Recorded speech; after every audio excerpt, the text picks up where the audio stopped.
Hi hello guys, welcome back to Aadya colourful.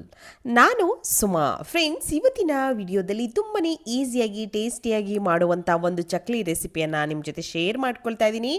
ಅವಲಕ್ಕಿ, ಅಕ್ಕಿ ಹಿಟ್ಟು, ಮೈದಾ, ಕಡಲೆ ಹಿಟ್ಟು ಇಲ್ಲದೆ ಗರಿಗರಿಯಾದ ಚಕ್ಕಲಿನ ಒಂದ್ಸಲ ಈ ರೀತಿಯಾಗಿ ಟ್ರೈ ಮಾಡಿ ಫ್ರೆಂಡ್ಸ್. ಖಂಡಿತವಾಗ್ಲೂ ತುಂಬಾ ಈಸಿಯಾಗಿ ಮಾಡ್ಕೊಳ್ಳುವಂತಹದ್ದು. ಸೊ ಮೊದಲನೇದಾಗಿ ನಾನಿಲ್ಲಿ ಒಂದು 1/4 ಕಪ್ ಆಗೋಷ್ಟು ಉದ್ದಿನ ಬೇಳೆಯನ್ನು ತಗೊಳ್ತಾ ಇದ್ದೀನಿ. ಸೊ ಉದ್ದಿನ ಬೇಳೆ ಕೆಂಪಗಾಗೋ ಹಾಗೆ ನಾವು ಇದನ್ನು ಉರಿಬೇಕಾಗುತ್ತೆ. ಸೊ ಫ್ರೆಂಡ್ಸ್, ನೀವ್ಯಾದ್ರೂ ಫಸ್ಟ್ ಟೈಮ್ ನನ್ನ ಚಾನಲ್ಗೆ ವಿಸಿಟ್ ಮಾಡಿದರೆ ಪ್ಲೀಸ್ ಚಾನಲ್ನ ಸಬ್ಸ್ಕ್ರೈಬ್ ಮಾಡ್ಕೊಳ್ಳಿ, ಹಾಗೆ ಲೈಕ್ ಮಾಡಿ, ಮತ್ತು ಹೆಚ್ಚೆಚ್ಚು ಶೇರ್ ಮಾಡೋದಂತೂ ಮರಿಬೇಡಿ. ತುಂಬಾ ಈಸಿಯಾಗಿರುವಂಥ ಒಂದು ಸ್ನ್ಯಾಕ್ಸ್ ರೆಸಿಪಿ ಇದು. ಸೊ ನಾನು ನನ್ನ ಚಾನಲಲ್ಲಿ ಸುಮಾರು ಟೈಪ್ಸ್ ಆಫ್ ಚಕ್ಲಿಯನ್ನು ನಿಮ್ಮ ಜೊತೆ ಶೇರ್ ಮಾಡ್ಕೊಂಡಿದ್ದೀನಿ. ಖಂಡಿತವಾಗ್ಲೂ ಇನ್ಯಾವುದಾದ್ರೂ ಹೊಸ ರೀತಿಯ ಚಕ್ಲಿ ರೆಸಿಪಿಗಳಿದ್ದರೆ ತಪ್ಪದೇ ನನಗೆ ಕಾಮೆಂಟ್ ಸೆಕ್ಷನಲ್ಲಿ ತಿಳಿಸಿ, ಖಂಡಿತ ಶೇರ್ ಮಾಡ್ತೀನಿ. ನಾನಿಲ್ಲಿ 1 ಕಪ್ ಆಗೋಷ್ಟು ಅಕ್ಕಿಯನ್ನು ತಗೊಳ್ತಾ ಇದ್ದೀನಿ. ಸೊ ಅಕ್ಕಿ ಇದು ಬಂದ್ಬಿಟ್ಟು ನಾವು ರೇಷನ್ ಅಕ್ಕಿ ಅಂತ ಹೇಳ್ತೀವಲ್ಲ, ಸೊ ಆ ಅಕ್ಕಿಯನ್ನು ತೊಗೊಂಡಿರೋವಂಥದ್ದು. 1 ಕಪ್ ಅಕ್ಕಿಗೆ ನಾನು 1-2 ಅವರ್ ನೀರು ಹಾಕಿ ಚೆನ್ನಾಗಿ ಇದನ್ನು ನೆನೆಯೋದಕ್ಕೆ ಬಿಟ್ಟಿದ್ದೆ. ಸೊ ಆದ ನಂತರ ನಾವು ಇದರಲ್ಲಿ ಚಕ್ಲಿಯನ್ನು ಮಾಡ್ಕೊಳ್ಬೋದು. ಸೊ ಖಂಡಿತವಾಗ್ಲೂ ಕೆಲವರೆಲ್ಲ ಶಾಕ್ ಆಗಿರ್ಬೋದು, ಅಕ್ಕಿ ನೆನೆಸಿ ಚಕ್ಲಿ ಹೇಗೆ ಮಾಡ್ತಾರೆ ಅಂತ. ಖಂಡಿತವಾಗ್ಲೂ ಮಾಡ್ಬೋದು. ಸೊ ಬನ್ನಿ, ಇವತ್ತಿನ ವಿಡಿಯೋದಲ್ಲಿ ನೀವು ಅಕ್ಕಿಯಿಂದ ನೆನೆಸಿ ಹೇಗೆ ಚಕ್ಲಿಯನ್ನು ಮಾಡ್ಕೊಳ್ಳೋದು ಅಂತ ನಾನು ತಿಳಿಸ್ಕೊಡ್ತೀನಿ. ಸೊ ಈಗ ಉದ್ದಿನ ಬೇಳೆ ನೋಡ್ಬೋದು, ಉದ್ದಿನ ಬೇಳೆ ಚೆನ್ನಾಗಿ ಕೆಂಪಗೆ ಆಗಿದೆ. ಸೊ ಈ ರೀತಿ ಕೆಂಪಗೆ ಉರಿಬೇಕಾಗುತ್ತೆ. ಅದಾದ ನಂತರ ಈಗ 1/4 ಕಪ್ ಆಗೋಷ್ಟು ಕಡಲೆಯನ್ನು ತಗೊಳ್ತಾ ಇದ್ದೀನಿ. ಕಡಲೆಯನ್ನು ಹಾಕಿ ನಾನು ಚೆನ್ನಾಗಿ ಇದನ್ನು ಚೆನ್ನಾಗಿ ತೀರಾ ಕೆಂಪಗಾಗೋ ಥರ, ಕಡಲೆ ಕೆಂಪಗಾಗೋ ಥರ ಏನು ಉರಿಯೋಕ್ಕೆ ಹೋಗಬಾರ್ದು. ಸ್ವಲ್ಪ ಬೆಚ್ಚಗಾದರೆ ಸಾಕು. ಅದಾದ ನಂತರ ಪೂರ್ತಿಯಾಗಿ ತಣ್ಣಗಾಗೋವರೆಗೂ ಒಂದು ತಟ್ಟೆಗೆ ಹಾಕಿ ಬಿಟ್ಟಿದ್ದೆ. ಇದನ್ನು ತಣ್ಣಗಾದ ನಂತರ ಇವಾಗ ಒಂದು ಮಿಕ್ಸಿ ಜಾರಿಗೆ ಹಾಕಿ ಇದನ್ನು ಪೌಡರ್ ಮಾಡ್ಕೊಂಬರೋಣ. ನುಣ್ಣಗೆ ಸ್ವಲ್ಪನೂ ಕೂಡ ತರಿ ಇಲ್ಲ ಹಾಗೆ ನಾವು ಪೌಡರ್ನ ಮಾಡ್ಕೊಂಬರ್ಬೇಕಾಗುತ್ತೆ. ಸೊ ಇಲ್ಲ ಅಂತಂದರೆ ಸ್ವಲ್ಪ ಜರಡಿ ಮಾಡಿಕೊಂಡು ನೀವು ಉಪಯೋಗಿಸ್ಕೊಬೋದು, ಏನು ತೊಂದರೆ ಇಲ್ಲ. ಈ ರೀತಿಯಾಗಿ ನೋಡ್ಬೋದು, ಫೈನ್ ಪೌಡರ್ ಆಗಿದೆ. ಸೊ ಈ ರೀತಿಯಾಗಿ ಆದರೆ ಸಾಕು. ಓಕೆ, ಸೊ ಇದನ್ನು ಒಂದು ಸೈಡು ತೆಗೆದಿಟ್ಕೊಳ್ಳೋಣ. ಈಗ ನೆನೆಸಿರುವಂಥ ಅಕ್ಕಿ ಇದೆಯಲ್ಲ, ಸೊ 2 ಗಂಟೆ ಟೈಮ್ ಇದ್ದರೆ 2 ಗಂಟೆ ನೆನೆಹಾಕಿ, ಅಥವಾ ಜಾಸ್ತಿ ಟೈಮ್ ಇದೆ ಅಂದರೆ ಒಂದು 4 ಅವರ್ ನೆನೆಹಾಕಿದ್ರೂ ಕೂಡ ತೊಂದರೆ ಇಲ್ಲ. ನೆನೆಸಿ ಕೂಡ ನೀವು ಮಾಡ್ಕೋಬೋದು. ಮಿನಿಮಮ್ ಅಂದರೆ 2 ಅವರ್ ಆದರೂ ನೆನೆಬೇಕು.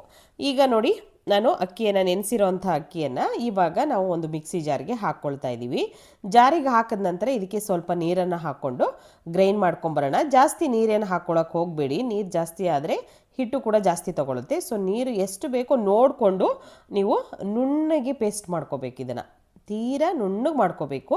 ಸೊ ನೋಡ್ಬೋದು, ಈ ರೀತಿಯಾಗಿ ರುಬ್ಕೊಂಡು ಬಂದಿದ್ದೀನಿ.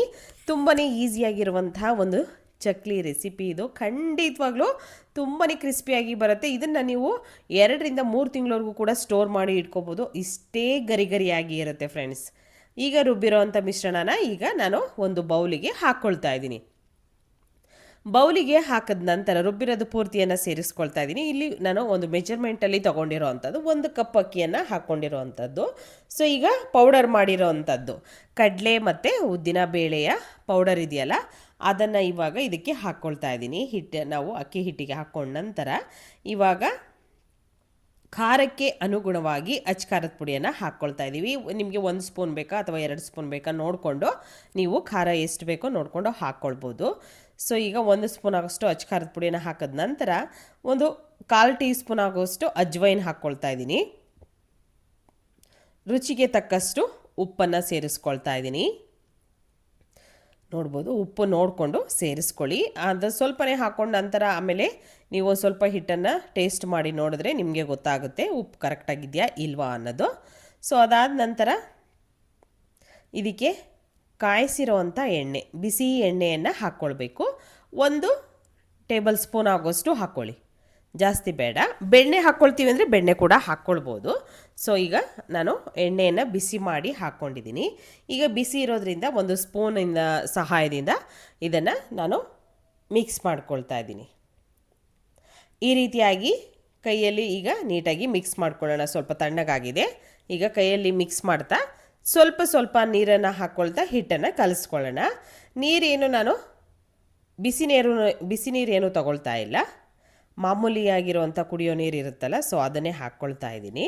ವಾರ್ಮ್ ವಾಟರ್ನೇ ಸೇರಿಸ್ಕೊಳ್ತಾ ಇದ್ದೀನಿ. ಇದಕ್ಕೆ ಹಿಟ್ಟನ್ನು ತೀರ ತೆಳ್ಳಗೂ ಕೂಡ ಮಾಡ್ಕೋಬಾರ್ದು, ಚಕ್ಲಿ ನೀಟಾಗಿ ಬರೋದಿಲ್ಲ, ಶೇಪೆಲ್ಲ ಗಟ್ಟಿ ಮಾಡಿದ್ರೆ ಕಟ್ಟಾಗೋ ಚಾನ್ಸಸ್ ಇರುತ್ತೆ. ಸೊ ಹಿಟ್ಟನ್ನು ಕಲಿಸ್ಕೋಬೇಕಾದ್ರೆ ಅದೊಂದು ಗಮನ ಇರಬೇಕು ಫ್ರೆಂಡ್ಸ್, ಆಯಿತಾ. ಸೊ ಈಗ ನೋಡಿ ಈ ರೀತಿಯಾಗಿ ಚೆನ್ನಾಗಿ ಮಿಕ್ಸ್ ಮಾಡಿಕೊಂಡು ನಾವು 1 ಸೆಕೆಂಡ್ ಇದನ್ನು ನಾದ್ಕೊಂಡು ಇದನ್ನು ಒಂದು ಪ್ಲೇಟನ್ನು ಮುಚ್ಚಿ ಒಂದು 5 ನಿಮಿಷ ನೀವು ಇದ್ದರೆ ಟೈಮು ಇಡ್ಬೋದು, ಇಲ್ಲಾಂದರೆ ಡೈರೆಕ್ಟಾಗಿ ನೀವು ಈ ಒಂದು ಚಕ್ಲಿಯನ್ನು ಮಾಡ್ಕೋಬೋದು. ನೋಡಿ ಈಗ ಸ್ವಲ್ಪ ಹಿಟ್ಟನ್ನು ತಗೊಂಡು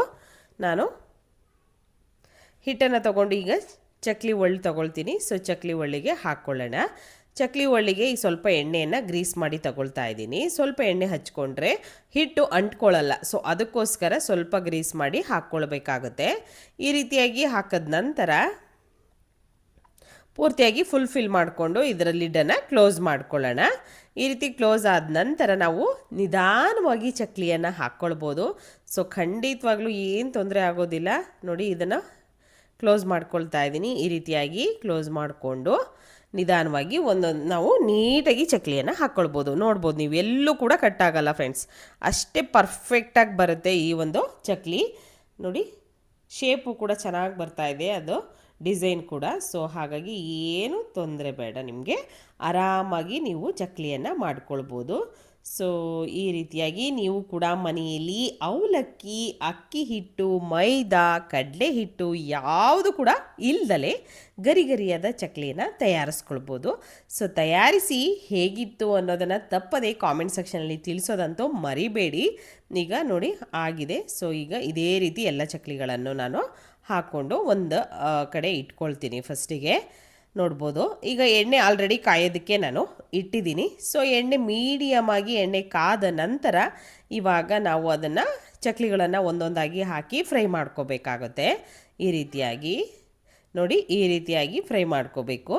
ಸೊ ಇವಾಗ ದೂರ ಹಾಕ್ಕೊಂಡಿದ್ದೀನಿ ಸ್ವಲ್ಪ. ಈಗ ಸ್ವಲ್ಪ ದೂರ ನಾನು ಚಕ್ಲಿಯನ್ನು ಹಾಕ್ಕೊಳ್ತಾ ಇದ್ದೀನಿ. ಈ ರೀತಿಯಾಗಿ ಹಾಕಿ ನಾವು ಎಣ್ಣೆಯಲ್ಲಿ ಫ್ರೈ ಮಾಡ್ಕೋಬೇಕಾಗತ್ತೆ. ಸೊ ಒಂದೇ ಕಡೆ ಹಾಕ್ಕೊಳಕ್ಕೆ ಹೋಗಬೇಡಿ, ಒಂದಕ್ಕೊಂದು ಅಂಟ್ಕೊಳ್ಳುತ್ತೆ, ಮತ್ತು ಬಿಡ್ಸಕ್ಕೆ ಹೋದರೆ ಚಕ್ಲಿ ಎಲ್ಲ ಮುರ್ಕೊಳ್ಳುತ್ತೆ. ಸೊ ಹಾಗಾಗಿ ಎಷ್ಟು ಆಗುತ್ತೋ ಆ ಪ್ಯಾನಿಗೆ ನೋಡಿಕೊಂಡು ಅಷ್ಟು ಚಕ್ಲಿಯನ್ನು ನೀವು ಹಾಕ್ಕೊಳ್ಬೋದು. ಸೊ ಇವಾಗ ಟರ್ನ್ ಮಾಡಿ ಇದನ್ನು ಇನ್ನೊಂದು ಸೈಡು ಕೂಡ ನಾವು ಕೆಂಪಗೆ ಸ್ವಲ್ಪ ಕಲರ್ ಚೇಂಜ್ ಆಗಬೇಕು, ಗೋಲ್ಡನ್ ಕಲರ್ ಬರಬೇಕು. ಸೊ ನೀವು ಚಕ್ಲಿಯನ್ನು ಮಗ್ಚ ಹಾಕಬೇಕಾದ್ರೆ ನೋಡ್ಕೊಳ್ಳಿ, ಚಕ್ಲಿ ತುಂಬ ಸ್ಮೂತಾಗಿದೆ, ಇನ್ನು ಅದು ಬೇಯಬೇಕು ಅನಿಸಿದ್ರೆ ಖಂಡಿತ ತೆಗೆದು ಹಾಕಬೇಡಿ, ಅದನ್ನು ಒಂದು ಸೈಡ್ ಹಾಗೆ ಬೇಯೋಕೆ ಬಿಡಿ. ಅದು ಮೆತ್ತಗೆ ಇರುತ್ತೆ, ನೀವು ಮಗ್ಚಕ್ಕೆ ಹೋಗ್ತೀರಾ, ಆವಾಗ ಏನಾಗುತ್ತೆ ಅಂತಂದರೆ ಚಕ್ಲಿ ಕಟ್ಟಾಗುತ್ತೆ. ಈಗ ನೋಡಿ ಎರಡೂ ಕಡೆ ಕೂಡ ಚೆನ್ನಾಗಿ ಬೆಂದಿದೆ. ಸೊ ಕಲರ್ ಕೂಡ ಚೇಂಜ್ ಆಗಿದೆ. ಈ ರೀತಿಯಾಗಿ ಗೋಲ್ಡನ್ ಕಲರ್ ಬರೋ ಹಾಗೆ ನಾವು ಚಕ್ಲಿಯನ್ನು ಫ್ರೈ ಮಾಡ್ಕೋಬೇಕಾಗುತ್ತೆ. ಸೊ ನೋಡ್ಬೋದು ಇದು ಕೂಡ ಆಗಿದೆ. ಆಗಿರುವಂಥದ್ದನ್ನು ಒಂದು ಟಿಶ್ಯೂ ಮೇಲೆ ತೆಗೆದಿಟ್ಕೊಳ್ಳೋಣ. ಸೊ ತೆಗೆದ ನಂತರ ಮತ್ತೊಂದು ಬ್ಯಾಚ್ ಚಕ್ಲಿಯನ್ನು ನಾನು ಹಾಕ್ಕೊಳ್ತಾ ಇದ್ದೀನಿ. ಸೊ ಫ್ರೆಂಡ್ಸ್, ನೀವು ಕೂಡ ಇಷ್ಟು ಗರಿಗರಿಯಾಗಿರುವಂಥ ಚಕ್ಲಿಯನ್ನು ಅಕ್ಕಿ ಹಿಟ್ಟು ಬಳಸ್ದಲೇ ಅಕ್ಕಿಯನ್ನು ನೆನೆಸಿ ನೀವು ಕೂಡ ಮಾಡ್ಕೋಬೋದು. ಖಂಡಿತ ಒಂದ್ಸಲ ಟ್ರೈ ಮಾಡಿ ಹೇಗಿತ್ತು ಅಂತ ತಿಳಿಸಿ. ಇವತ್ತಿನ ವಿಡಿಯೋ ಸ್ವಲ್ಪನಾದರೂ ಇನ್ಫಾರ್ಮೇಟಿವ್ ಅನಿಸಿದರೆ ಚಾನಲ್ನ ಸಬ್ಸ್ಕ್ರೈಬ್ ಮಾಡ್ಕೊಳ್ಳೋದಂತೂ ಮರಿಬೇಡಿ, ಲೈಕ್ ಮಾಡಿ, ಹೆಚ್ಚು ಶೇರ್ ಮಾಡಿ. ಇವತ್ತಿನ ಈ ವಿಡಿಯೋನ ಇಲ್ಲಿಗೆ ಮುಗಿಸ್ತಾ ಇದ್ದೀನಿ. ಮತ್ತೆ ಇನ್ನೊಂದು ಹೊಸ ವಿಡಿಯೋ ಜೊತೆ ಬರ್ತೀನಿ. ಅಲ್ಲಿವರೆಗೂ take care, bye, see you.